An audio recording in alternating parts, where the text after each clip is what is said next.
Hey, what's going on, guys? It's Chris from Dailytekk, and today we're talking about the Moto Z and Moto Z Force. More specifically, we're talking about first impressions. The good news is I've poured over all the first impressions that matter, and I've connected the dots, and I've spotted the trends, and I've compressed all of that knowledge into one simple video, this video. You're welcome. So just in case you're not familiar with the Moto Z or the Moto Z Force already, these are Motorola's flagship smartphones.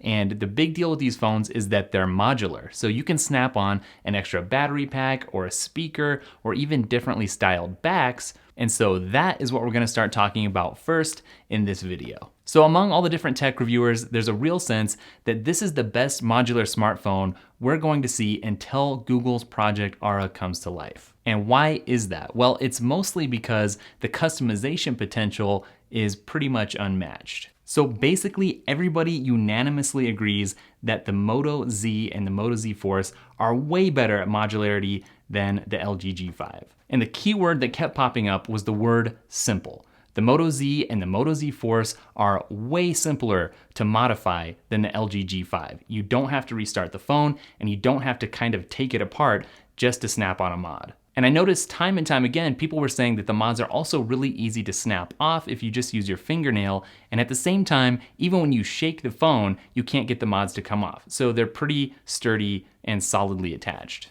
A clear picture is also starting to emerge that Motorola really did a good job designing these phones so that you almost have to buy some sort of additional modification or mod to stick onto the phone. Why? Because of those ugly connectors in the back that kind of make the phone feel unfinished, and because of that huge camera hump. Those both happen to be things that disappear as soon as you add any of the mods. Opinions really seem to differ as to which mods were cool or useful and which ones you should buy when you buy the phone, but one thing everyone seemed to agree about was that these mods can really add some serious bulk to the phone. The one exception seems to be the style shell, which is pretty thin and just lets you change the look of the phone in a snap. The most controversial mod at this point seems to be the InstaShare projector, which is a projector that you can snap onto the back of the phone. The next web called this projector surprisingly pocketable, while Android Police said it was hilariously big. But again, when it comes to modularity on phones, reviewers definitely seem to think that the Moto Z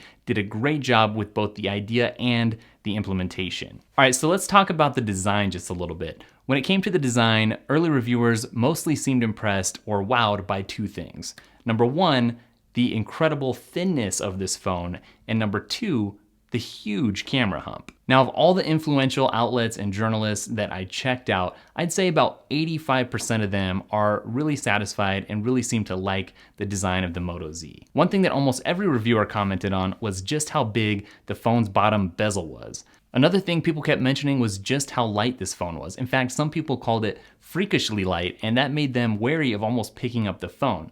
But in the end, they were happy to know that it was sturdy and solidly built. All right, so next up, I'm gonna talk about some of the pros and the cons that I saw repeated over and over again in some of these early reviews and first impressions. First of all, everyone's talking about how impressively thin this phone is. And at the same time, people seem really impressed that it's not falling behind the competition despite being so thin and despite its modularity. This phone basically has the same guts as the LG G5, the HTC 10, the Asus Zenfone 3, and the Samsung Galaxy S7. One thing everyone really seems to love about this phone is that it's almost a stock Android experience. And several people really like the active display, which lets you wake up the phone without touching it with the wave of the hand, like we saw back on the Moto X. Several of the early reviewers definitely seemed to point out that they liked the camera and the camera app experience, although one reviewer specifically said they couldn't tell the difference between photos taken on the Moto Z and the Moto Z Force, despite having completely different camera specs. There's absolutely no doubt that the shatterproof display on the Moto Z Force was a fan favorite, as was the micro SD card slot for expanded storage space. Also, several people that have seen this phone already state that they like the Quad HD OLED display, which has really bright and vibrant colors and has good viewing angles. On the other side of the coin, I did see plenty of cons popping up over and over again.